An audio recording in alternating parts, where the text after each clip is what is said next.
Social. This is a really good book right here. Um, we've heard the saying that if you want to hide something from the Negro, you put it in a book. Okay, when I heard that saying, that expression, that's what triggered something in my mind to start getting books. A social and religious history of the Jews.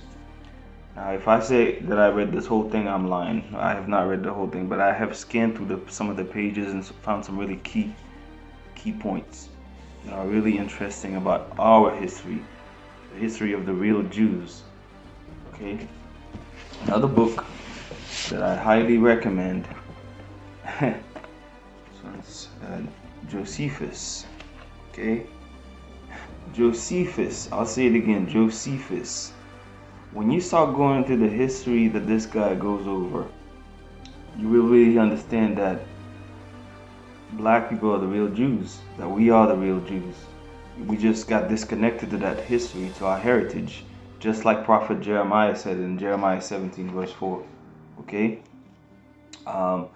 Within this book, Josephus talks about the Greeks. Okay? When the time came for them to reign, the Greeks, what they would do is go to these different places and paint their own images in the place of the people that were ruling. Meaning, if they went to Egypt, they would start erasing stuff. They would start erasing images of the Egyptians and put their image in the place of the Egyptians. That sounds familiar, doesn't it? It's the same thing we see today with the Jesus movies, the Moses movies. So when the Greek captivity happened, even the Apocrypha talks about how they would paint the likeness of their own images. In First Maccabees chapter 3 verse First Maccabees 3 verse 48, they painted the likeness of their images in the place of us. So what they did to the Egyptians, they started doing to us too when they took over Israel. They painted their images in our books. So that's how you started getting this shift, okay, of identity. Of people taking over the identity of the real Jews, okay, meaning us. I'm gonna read something, you all, in the book of Josephus, the complete works. Okay, book 1, chapter 5. Okay, book 1, chapter 5. Antiquities of the Jews.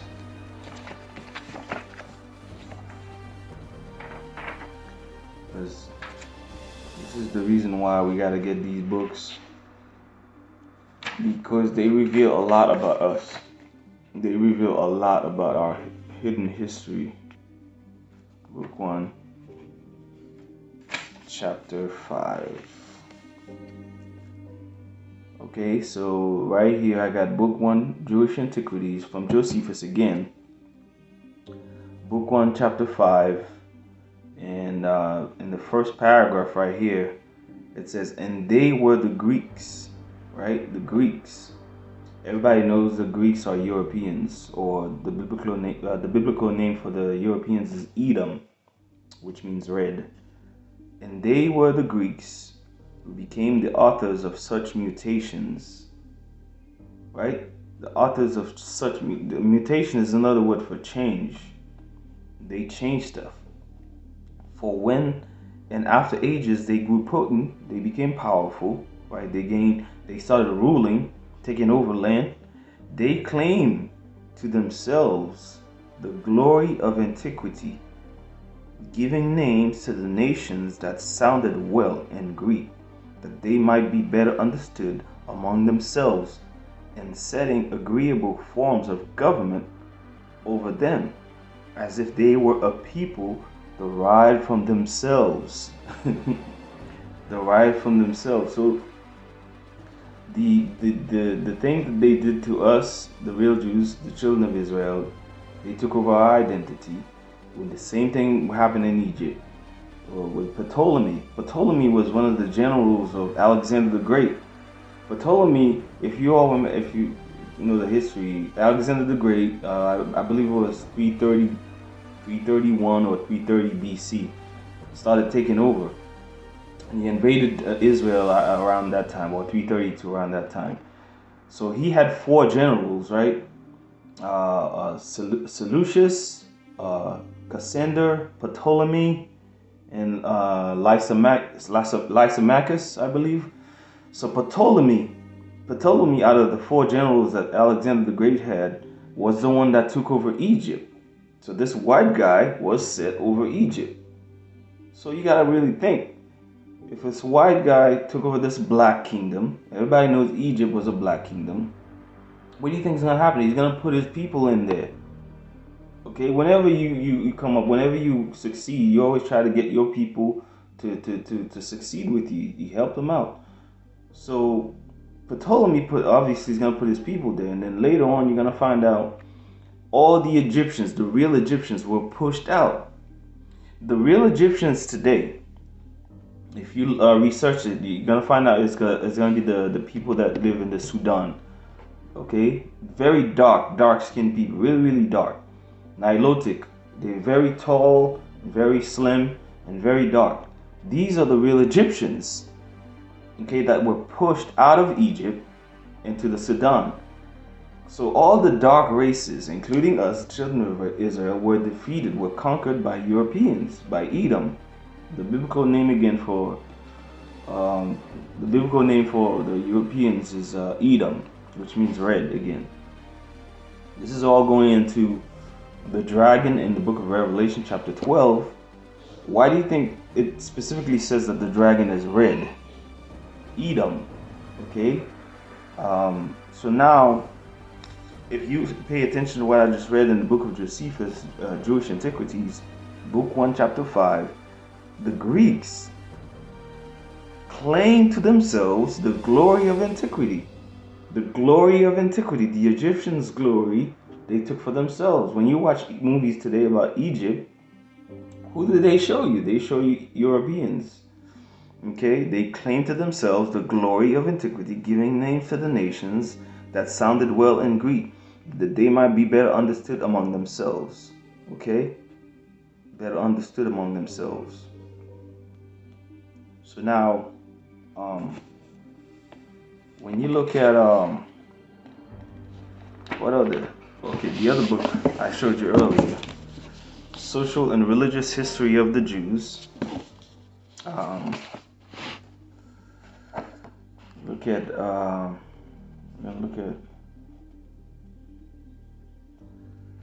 page, what was it? Page 354 and 355. Okay. And in this section of this book, it says it has been suggested by no less an authority that Friedrich Ratzel that the island of Sao Tome St. Thomas, discovered by the Portuguese in 1471 and subsequently used as a place of deportation for Jews unwilling to adopt baptism. See, these are the Jews, our people, that refused to convert to Catholicism in Europe, right? So they were trying to force them to become Catholics, and they refused to be baptized. So they deported them out of Europe to the island of Sao Tome. When you look at the island of Sao Tome today, you're going to see that it's a black people like us. It says that Jews were being deported to that island, and when you look at that island, you Google the people that live there, they look just like us, proving in fact that we are the people, the children of Israel. Okay, unwilling to adopt baptism, we call the forcible removal of Portuguese Jewish children to that locality in 1497. They have been instrumental in the settlement of many Jews in the neighboring West African lands, right? And then you go over here in this next page. Of course, since these descendants of the Ashanti tribesmen lived alongside of, sometimes in the very household of, Jamaican Jews.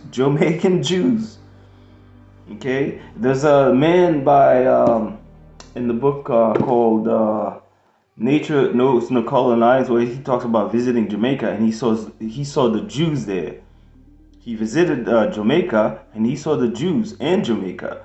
Well, who lives in Jamaica? Black people like me, like us. Jamaicans, a lot of them came from Ghana, and in Babylon to Timbuktu. Okay, Rudolph Windsor tells you that Ghana is a Jewish kingdom. So we have all this evidence, all this proof, all over the place from all these different books. And then you got these people pretending to be us, stole our birthright, pretending to be us. It's time for us to wake up and really start, looking into these things, to really understand the deception and lies that these people are putting out there, man. I'm tired of it. And for a long time, we were fed this rhetoric that, oh no, you're just Africans, you just came from Africa on boats, you came here, you were slaves, blah blah blah. But then you got to find out who you were before that. Who were you before you were put on the boats? Okay, you're gonna find out a lot of us are actually in Spain, ruling class of the children of David, ruling in Spain. That's why when you look at Spain, there's a region there called the Iberian Peninsula. Iberian. When you look at the prefix of that word, Iberian, IBE. That's where you get Igbo from. That came from the word Igbo. There's a tribe in Africa called the Igbos, because we named those areas in Spain, in Europe. Iberian Peninsula or Iborian Peninsula. So now when these people came with the Catholicism, they took over Europe again. They wanted to force Catholicism on us, and we refused, and that's why they deported us to Sao Tome. And some of us are also sent to the Caribbean, Jamaica, Haiti. I'm from Haiti. Haiti and St. Thomas, St. Martinique, all those islands in the Caribbean. Okay?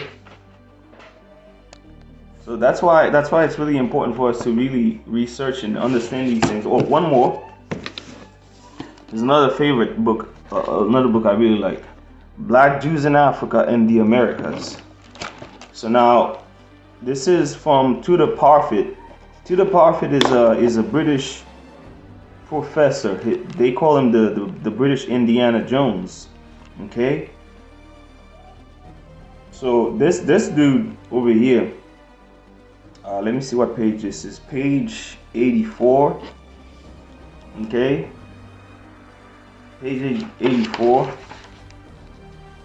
Let me start with page 83. Following the Battle of Adwa, a number of black churches in the United States started developing the literalist notion that the Israelites of old were black Africans. Okay, this is a white man saying all this. Tudor Parfitt, look him up. Okay, let me restart again. It says, following the Battle of Adwa, a number of black churches in the United States started developing the literalist notion that the Israelites of old were black Africans who had started out in Ethiopia. One such was the church founded in Wrightsville, a small rural village south of Little Rock, Arkansas, by William Christian, who was born into slavery in Mississippi. In 1856, his message was essentially that Adam, King David, and King Solomon, Job, Jeremiah, Moses, the Queen of Sheba, Jesus Christ himself were all black. Right? In the same book, if you go to the beginning of the book, by the way, this guy, Tudor Parfitt, that wrote this book, he explained in the beginning of this book that before 1984, he thought that the white European Jews over there in Israel were actual Jews. He really believed they were the real Jews. But then after 1984, he started doing some research that, he wrote this book after. He found that no, it's actually black people. and this stuff is proving the validity of the Bible, how authentic the prophecies of the Bible are. Because Jeremiah said that we would lose our heritage. We would be what was it? We would discontinue from our heritage. So in page 6 of this book, right? This dude to the prophet talks about the African character of the Jew, right? Notice what he said, the African character of the Jew. His muzzle-shaped mouth and face removing him from other races. The general look of the Jew was considered to be that of the black. Okay? The Jews had a close racial, that is blood connection with blacks. Right here. And then at the bottom of the page, look at what it says right here. Brown skin, thick lips, right? Brown skin, thick lips, typical of Jews, were typical. Whenever you saw somebody with brown skin, thick lips, people knew back then that they were Jews. Okay, here's another segment of Josephus that I wanted to read. Jewish Antiquities, book 14.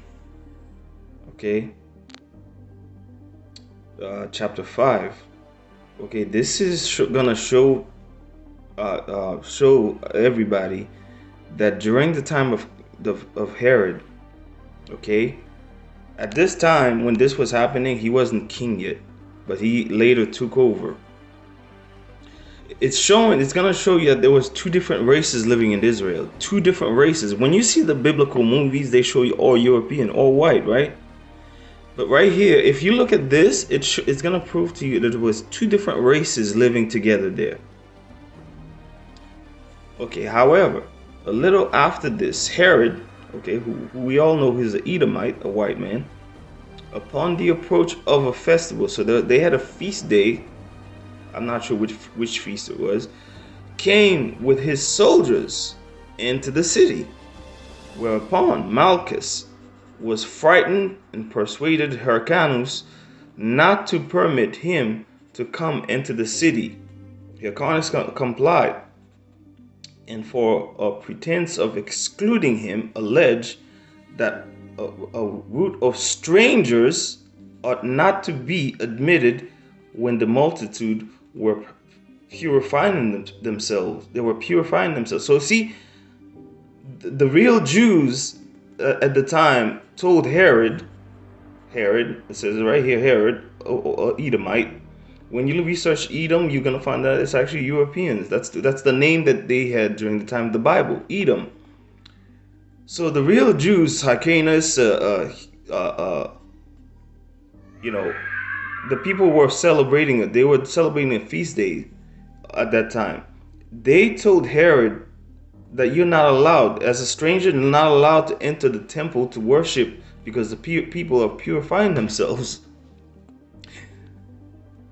Now, if it was all white Europeans, like they show in the movies, all Edomites, if it was all Europeans, like when you watch the movies about Jesus, Joseph, Mary, Herod, you see only European people.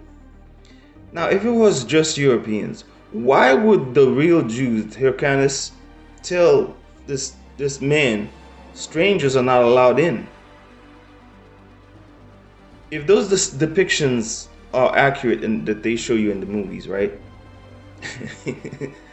Your lies are being exposed, man.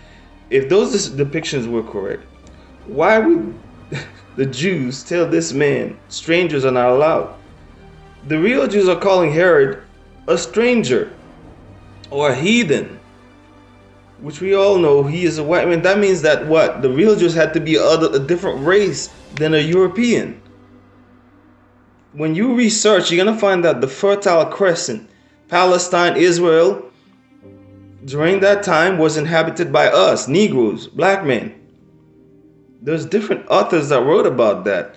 Tacitus, the Roman historian, describes the Jews as people that look like Ethiopians. Ethiopians are black people. Again, like I said earlier, there was a defeat and conquest of the dark races, and we were pushed out and moved out of our territory. So when you look at Egypt today, the people that live there are a combination of Europeans and Ottoman Turks mixed together. These are not the real Egyptians. The real Egyptians, like I said, are the Sudanese, the tall Nilotic people, very dark. Those are the real Egyptians. In the same way, the real Jews are also a dark people, because the real Jews were confused for Egyptians.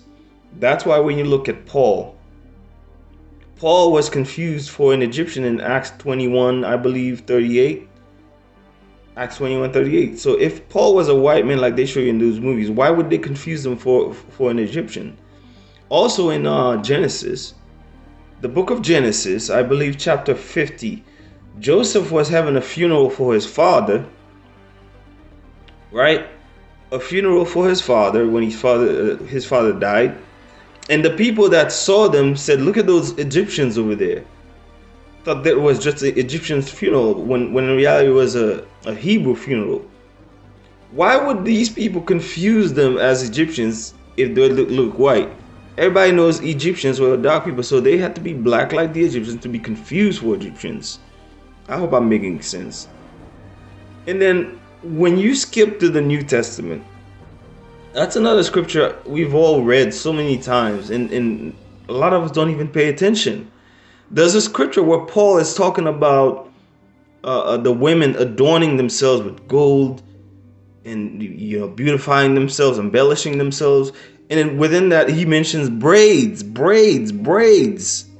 What people on this planet braid their hair? Europeans do not braid their hair. It was not something that they always let their hair flow, like fall down on their shoulders back in the day, back in ancient time. The braiding has always been a black custom. That's something black people always did. Even to this day, we still braid our hair. The Apostle Paul talks about braiding. And we've seen these things, we read the Bible, we never really made the connection. We never connected the dots to say, wait a minute, Paul is talking about braids. That's us. That's how mentally destroyed we have become as a people. We have been fed this lie over the years, and it became normal to us in our mind.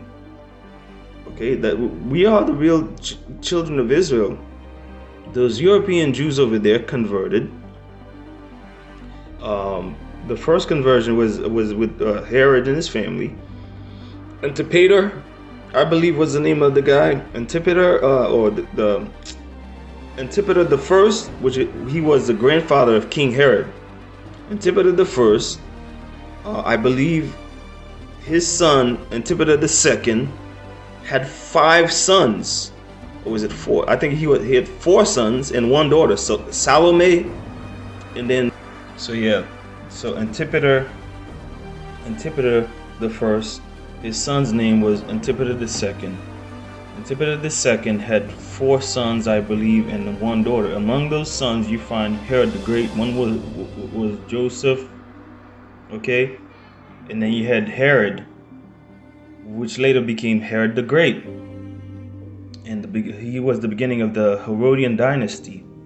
There's a scripture in the Apocrypha that says, do not set your enemy by you. Otherwise, your enemy will take over your household and turn you out of your own, meaning they will take over your house and kick you out of it. We have received so many warnings by the prophets, but we didn't listen. So that they did this Hyrcanus, John Hyrcanus, forced those Europeans to convert. And Josephus talks about it right here in Jewish Antiquity, book, it's getting a little blurry, sorry, book 13, chapter 8. See what it says right here. Hyrcanus, or Hyrcanus, took also Dora and Marisa, cities of Idumea. Idumea is the Greco-Roman term for Edom or the European nations. And so some of these Europeans were living in that area. Okay, Marisa, cities of Idumea, and subdued all the Idumeans and permitted them to stay in that country. if they would circumcise their genitals and make use of the laws of the Jews. And they were so desirous of living in the country of their forefathers that they submitted to the use of circumcision, and of the rest of the Jewish ways of living. At which time, therefore, this befell them, that they were hereafter no other than Jews. See, this is the first time Europeans converted to Judaism. This is the first time Europeans again converted to Judaism. And the year was it was between the year 135 to 130 BC that John Hyrcanus, a black man, forced them to convert to Judaism. That's why it's always a bad idea to force anything on people. That's another form of rape. A lot of people think rape is only sexual. No, rape can be, like if somebody doesn't like to eat something and you force them to eat it, that's a form of rape. In the same way, when you're forcing somebody to accept your religion, it's a rape. So see, we force these people to become Jews, and this is what happened. We paid the price, didn't we? They took over and enslaved us, put chains on us. It's never a good idea again to force your convictions or religion on people. So now, I did a little chart with what I have learned, and I want to share this stuff because we have this notion that if something doesn't have money in it, we're not supposed to take interest in it. And, knowledge of self, I think, is important. So now, okay, you got Egypt, the first civilization that we were slaves under. Okay, Egyptian captivity between 1400 to 1200 BC. Moses came out of Egypt with us. Okay, and like I was saying earlier, when Joseph went to bury his father, the people that saw them thought they were just Egyptians doing a funeral ceremony. So they had to be black for people to confuse them for Egyptians, right? And we know Joseph and them, children of Jacob, were all Israelites. So now, fast forward to the time of the Assyrians, another major captivity when we went to slavery.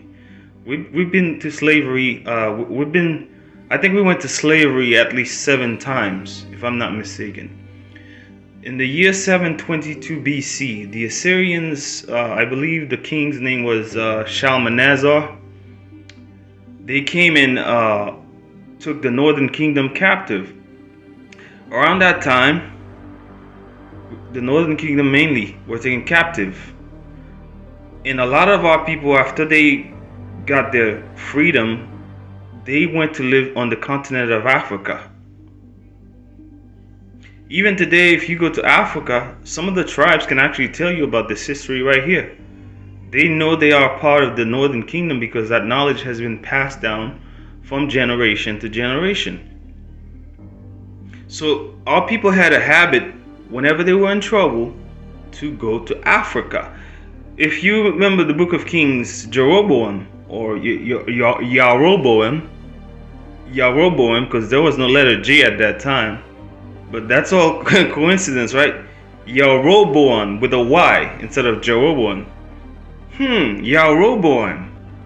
Doesn't that sound familiar? Oh wait, Yoruba. There's a tribe in Africa called Yoruba. The prefix from the name of Jeroboam, King Jeroboam of the Northern Kingdom. Tribe of Yoruba or Jeroboam. Jeroboam, when Solomon was trying to kill him, he went to hide in Africa, in Egypt. So now you go to the time of the Babylonian captivity with Nebuchadnezzar. At the time, our prophet was Jeremiah. I did this little timeline and I split it up into 2 different sections: before Christ and after Christ. AD means ad domini. It's Latin for the year of our Lord. So I split this timeline in 2 different sections: before Christ and after Christ. So back to what I was saying. During the time of King Nebuchadnezzar with Prophet Jeremiah, 586 BC, this man Nebuchadnezzar took a lot of us and shipped us on boats to Spain. On boats again to Spain.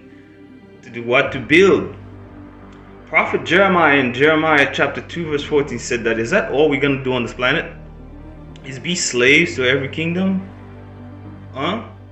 So now you got to really ask yourself, okay, this stuff happened to the real Jews, the children of Israel, and it happened to black people in the 15th century, 15th, 16th century.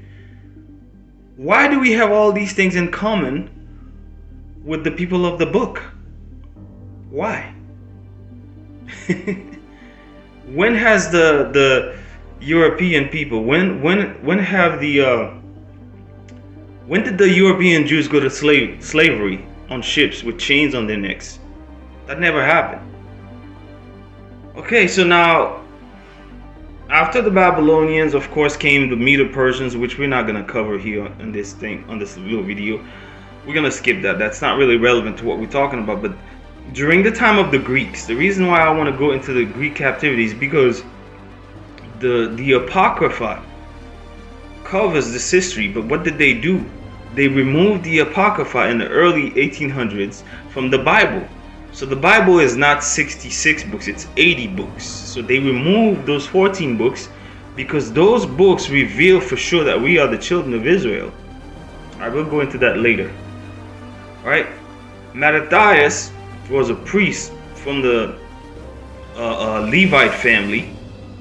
He had 4 sons. You had Johanan, you had Simeon, Eleazar, and Judah. Judah Maccabees was the one that really freed us after his father rose up against the Greeks. The Greeks came with Antiochus Epiphanes, invaded Jerusalem, desecrated the temple, sacrificed swine flesh, the pig, on our altar.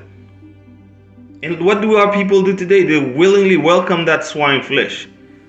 They even eat it. Our people wouldn't allow it on the altar inside the temple, but we're going to do what today? We're going to put it inside our bodies, right? We're going to eat it. Oh man, that's how low we have fallen. Okay? The body is the temple of the Most High, just like that temple. He values our bodies more than the physical temple made of stones. So if the Most High, if it was a big disrespect to allow swine to be sacrificed on the altar, why would we think it's okay to put it inside our bodies? These things happened because that was a foreshadow of what would happen to us in the future. The temple. The Greeks brought pork inside the temple. We are the temple. What are we doing today? We're putting pork in our bodies. This right here was a foreshadow. What happened with the Greeks coming in with Antiochus Epiphanes, sacrificing swine inside the temple, was a foreshadow of what's happening today, of our people eating pork, putting pork inside their temple. But I'm going to go into detail in another class on the dietary law. So now, Hasmonean dynasty. Again, like I said, Mattathias had 4 sons. Judah Maccabees, Eleazar, Johanan, and what was the other one's name? There was another one, I can't remember his name. Jonathan, I believe. Jonathan. And then when he died, he left Judah Maccabees in charge because Judah Maccabees was a great warrior. And later he died. But then one of his sons, I believe his name was Simeon. Right? Simeon was the one that this Hasmonean dynasty came from. Hasmonean only means the Simeon reign. If you look at Hasmonean right here, you can see Simeon. Ha in Hebrew means the. So the Simeon reign. Okay, because Mattathias had a son whose name was I believe Simeon. Or Simon or Simeon. That's where you get the word Hasmonean from.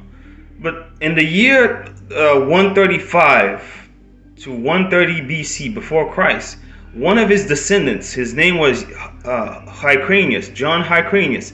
he forced those Europeans, those Edomites, those white people over here, to become Jews. This is your first Jewish conversion of white people between 135 to 130 BC. That's how the white Jews started converting. So now fast forward to the time of Herod and his family. So now you have a couple of white people living in the land with us that were practicing our religion. That's what you call a proselyte, a convert. But by no means does that mean that they are automatically Judeans. They're not Judeans. They're just European converts living in the land. Just like today you have South people, you have white people living in South Africa. Okay, so I'm gonna use this example. Like, if a Chinese person, if you look into this, you can find out, like, there's a lot of Chinese people that are Muslims. If a Chinese converts to Islam, does that make them an Arab? Does that make them Arabic all of a sudden? No. They're still Chinese. They're still Chinese people practicing Islam.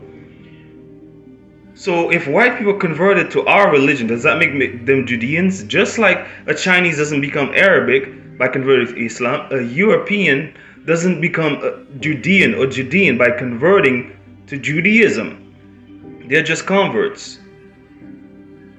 So now in 37 BC, the reign of the Herodians started, because this dude right here, King Herod, he became king, I should say. He paid money under the table, hired spies, hired people, mercenaries to kill our people. Eventually took over. Now you come to the time of Christ, the Messiah. Daniel prophesied his death, his crucifixion, 33 AD. If you look into the history, around 66 AD, I put 66 BC, but that's not correct, that's AD. Around 66 AD, okay? Our people were suffering under Rome's tax, because the Romans started imposing heavy taxes on us. And we started revolting. We started fighting against the Romans. We were all going on killing the legions of Romans because they were putting too much tax on us. We wanted to be free. That's why you get the story of the zealots of Barabbas. Remember the zealot Barabbas that they freed instead of the Messiah? These guys were part of the zealots that were rebelling and killing the Romans. Now, in 70 AD, when the emperor heard about the rebellion of the Jews revolting against taxes, he came with the whole army and surrounded Jerusalem and destroyed it. The Messiah, before this came to pass, 37 years prior, prophesied in Luke 19, I believe, Luke 21, I believe also Luke 20 goes into that this would happen, that Jerusalem would be surrounded and be laid to the ground, laid waste. Now, if you remember earlier, I told you around 722 BC, our people had this habit of fleeing to Africa whenever they were in trouble. Jeroboam, who the tribe of Yoruba got his name from, fled to Egypt to go hide from Solomon. So our people had this habit, this reoccurring habit of fleeing to Africa when they were in trouble. So now in 70 AD, when Rome came, invaded Jerusalem, guess what our people did? We fled to Africa. The Messiah said it in Matthew 24. When you see the abomination of desolations, flee to the mountains. Well, those mountain ranges lead where? To Africa. That's why Joseph and Mary, by the way, when the Messiah was a young boy, where did they go to hide? To Egypt. Just like Jeroboam or Jeroboam. They went to hide in Egypt.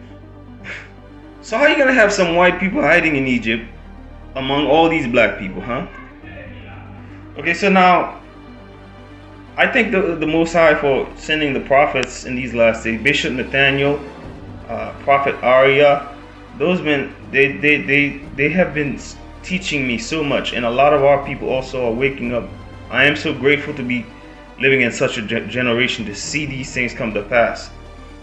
The 12 tribes are waking up. Okay, so now we had this habit, like I was saying, of fleeing to Africa whenever we were in trouble. We flee to Africa when Rome destroyed Jerusalem in 70 AD. Why? Because we were revolting against taxes. Vespasian and Titus came with the whole army and destroyed the city, burned it to the ground. The Messiah prophesied that. If you look at Isaiah chapter 5, the Most High God gave us warning after warning after warning.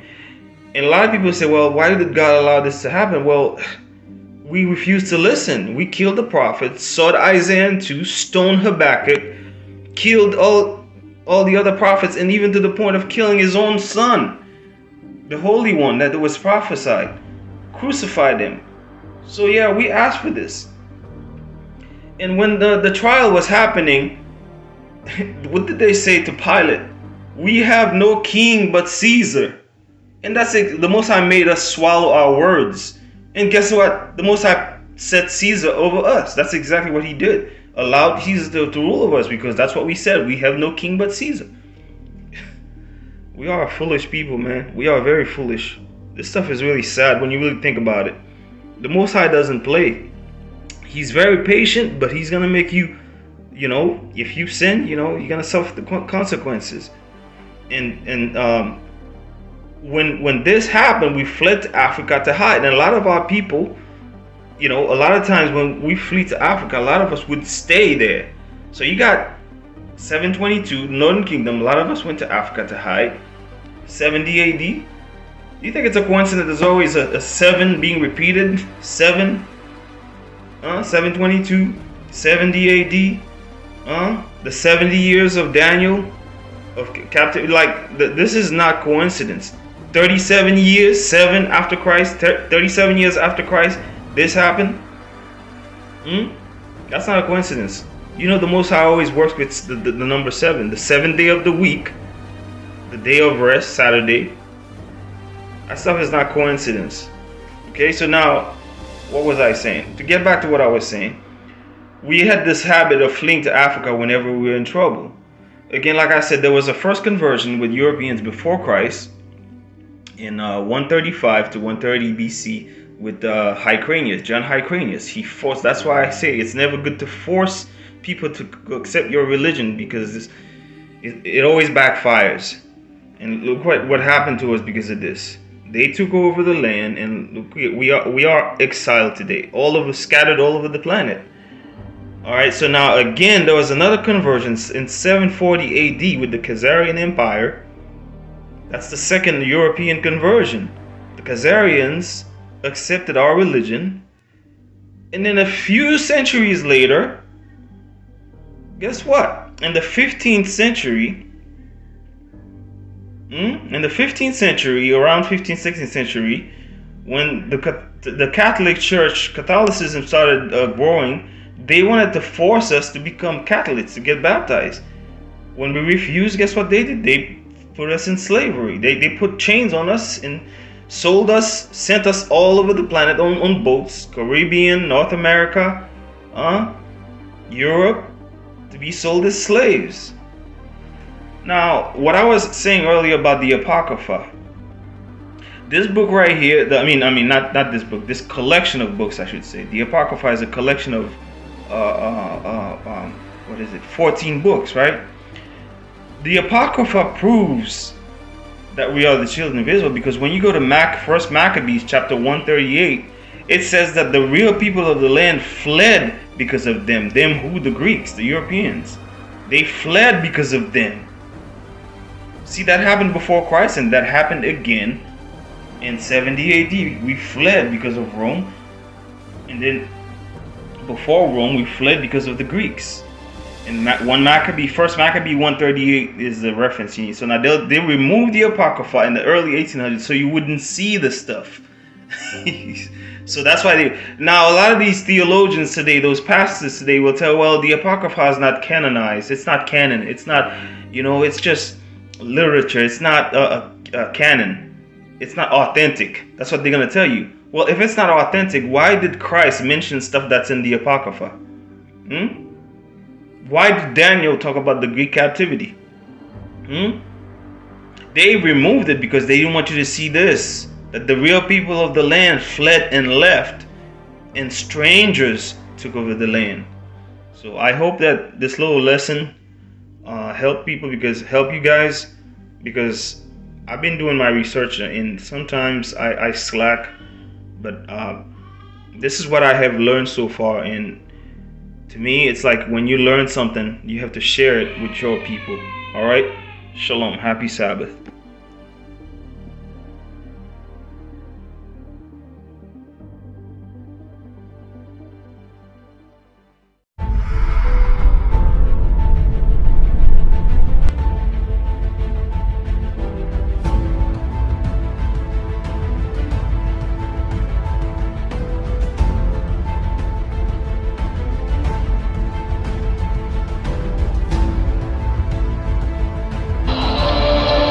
Because I am the Son of God.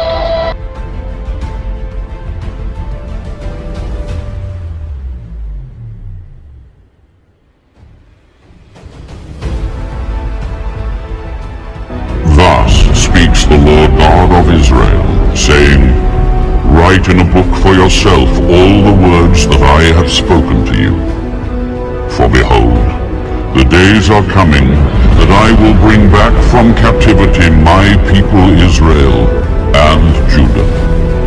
And I will cause them to return to the land that I gave to their fathers, and they shall possess it.